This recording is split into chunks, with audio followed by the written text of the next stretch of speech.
चाहता हूं इस वक्त जो हालात शेप अप हो रहे हैं मीडिया के अंदर, आप देख रहे हैं पानी का, बिजली का, मईशत के हवाले से इश्यूज जो हैं, आपके ख्याल में इलेक्शन के अंदर ये हमारा वोटर देख रहा होगा कि ये इश्यूज हैं यार, ये लोग होके गए हैं, इन लोगों को इससे पहले हमने ट्राई किया है, इन लोगों को अब हमने करना है, कोई पैमाना उनके ज़हन में तो होगा कि नहीं है? अगर नहीं देख रहे तो उन्हें देखना चाहिए। और ये सब कुछ दिखाने के लिए जिन इदारों और अफराद का किरदार होता है उसमें आप और हम हैं। ये आपकी और मेरी जिम्मेदारी है कि हम लोगों को न सिर्फ उन जमातों के बारे में बताएं बल्कि जो उम्मीदवार हैं उनके बारे में भी बताएं।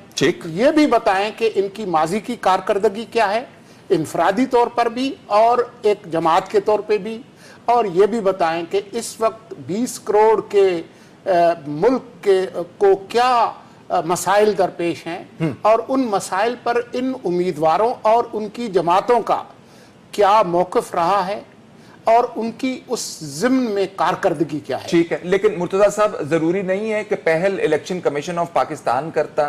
कभी वो कहते हैं कि हम इनकी फाइनेंशियल स्टेटमेंट्स नहीं रख सकते हैं, इंटरनेट के ऊपर ऑनलाइन तशहीर नहीं कर सकते हैं, कभी किसी किस्म की बात कर, तो ये ओपन नहीं होना चाहिए ये प्रोसेस तमाम लोगों के लिए? जी, ये बिल्कुल मुकम्मल तौर पर शफाफ होना चाहिए।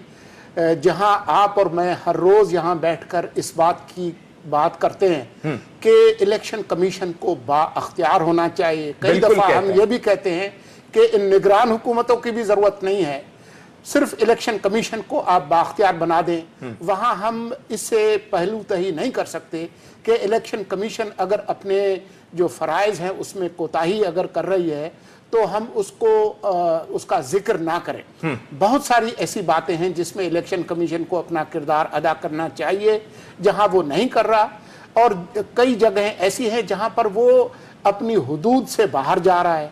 पिछली दफा के आपको याद होगा रिटर्निंग ऑफिसर्स ने वो जिस तरह के जो सवालात किए थे, शाहकार सवालात, जो शाहकार सवालात थे, और इस तरह